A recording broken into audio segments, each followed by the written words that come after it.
సిద్దిపేట ముస్తాబాద్ చౌరస్తాలో ఆచార్య జయశంకర్ జయంతి సందర్భంగా మాజీ మంత్రి హరీష్ రావు ఆయన విగ్రహానికి పూలమాల వేసి నివాళులర్పించారు. ఈ సందర్భంగా ఆయన మాట్లాడుతూ జయశంకర్ సార్ తన జీవితాన్ని తెలంగాణ కోసం త్యాగం చేశారని అన్నారు. తెలంగాణ కేసీఆర్ పోరాటం జయశంకర్ సార్ ఆరాటంతో వచ్చిందని చెప్పారు.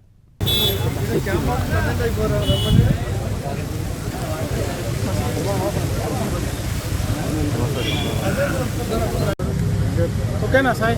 Okay okay.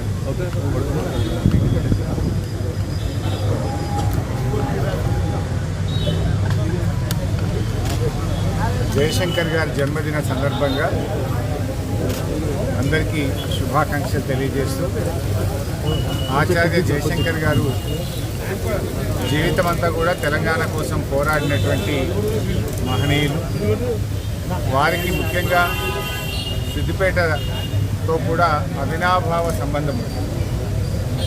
అందుకే వారికి కాంస్య విగ్రహాన్ని సిద్దిపేటలో అత్యద్భుతంగా ఏర్పాటు చేసుకున్నాం. సిద్దిపేటలో జరుగుతున్న తెలంగాణ ఉద్యమంలో బస్టాండ్ దగ్గర జరిగినటువంటి దీక్షా శిబిరానికి కూడా అనేక సార్లు వారు రావడం జరిగింది. తెలంగాణ అమరవీరుల స్తూపం కూడా సిద్దిపేటలో జయశంకర్ గారి చేతుల మీదుగానే దాని శంకుస్థాపన చేసి నిర్మాణం కూడా చేయడం జరిగింది. అనేక లెక్చర్స్ మన డిగ్రీ కాలేజీలో కానీ ప్రెస్ క్లబ్లో కానీ అనేక సందర్భాల్లో కూడా తెలంగాణ ఉద్యమ భావవ్యాప్తికి రాష్ట్ర వ్యాప్తంగా కృషి చేశారు. సిద్దిపేట కూడా అనేక సందర్భాల్లో కూడా వచ్చారు. జయశంకర్ గారు జీవితం అంతా కూడా తెలంగాణ కోసం కలలు కన్నారు, తెలంగాణ కోసం పోరాటం చేసినారు. తెలంగాణ రాష్ట్ర సాధన కేసీఆర్ గారితోనే సాధ్యమని కేసీఆర్ గారి వెన్నంటి ఉన్నారు. కేసీఆర్ గారితో పాటు ఉద్యమంలో ముందుకు నడిచి ఇవాళ రాష్ట్ర సాధనలో ఆయన కృషి, ఆయన సహకారం, ఆయన పోరాటం, ఆయన ప్రయత్నం, ఆయన ప్రజల్లో కలిగించినటువంటి చైతన్యం అది ఎప్పటికీ చరిత్ర పుటల్లో నిలిచిపోతుంది. జయశంకర్ గారు ఒక వ్యక్తి కాదు, ఆయన ఒక శక్తి. ఉద్యమం ఉన్నా లేకున్నా తన పోరాటం మాత్రం ఆగలేదు. మధ్య మధ్య రాజకీయ పోరాటాలు వచ్చినా పోయినా జయశంకర్ గారు మాత్రం ఎప్పటికైనా కేసీఆర్ గారు లాంటి వ్యక్తి రాకపోతారా, రాష్ట్రం వస్తుంది అనేటువంటి ఒక బలమైన సంకల్పంతో ఆయన పోరాటం చేశారు. చరిత్రనంతా కూడా రికార్డ్ చేసినారు. కేసీఆర్ గారికి వెన్నుదన్నుగా నిలిచి కేసీఆర్ గారితో రాష్ట్రం సాధ్యమని చెప్పి ఇవాళ నిజంగా రాష్ట్రం మనకు వచ్చిందంటే దానికి కేసీఆర్ గారి పోరాటం, జయశంకర్ గారి లాంటి వ్యక్తుల యొక్క ఆరాటం, సహకారం ఇవాళ ఈ తెలంగాణ. ముఖ్యంగా ఈ తెలంగాణ రాష్ట్రం ఇలా 10 ఏళ్లలో కేసీఆర్ గారి సారథ్యంలో దేశానికి మార్గదర్శకంగా తెలంగాణ నిలిచింది. ఎన్నో గొప్ప విజయాలు సాధించింది. త్రాగునీటిలో, సాగునీటిలో, విద్యుత్ రంగంలో,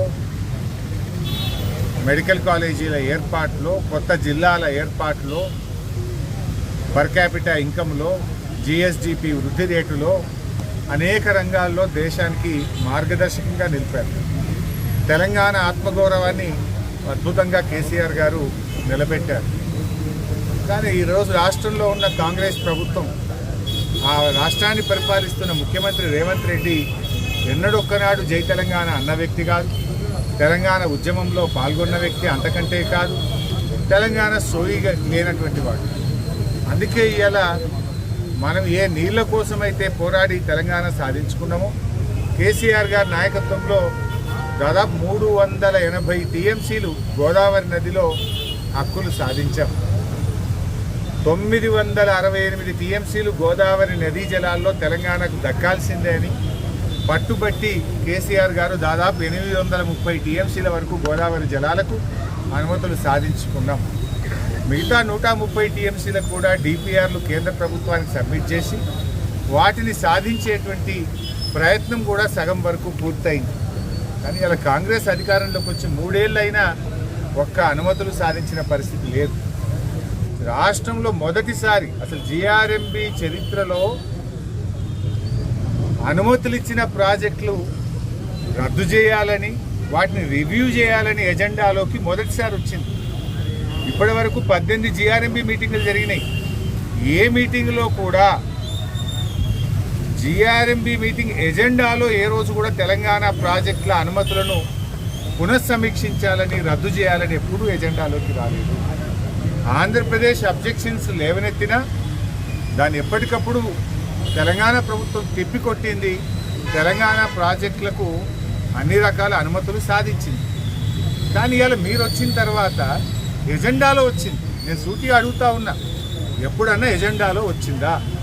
ఫస్ట్ టైం ఇవాళ ఎజెండాలో వచ్చిందంటే ఈ ప్రభుత్వానికి తెలంగాణ సోయి లేకపోవడం, తెలంగాణ నీళ్ల గురించి పట్టింపు లేకపోవడం అనేటువంటిది ఇలా స్పష్టంగా అర్థమవుతా ఉంది.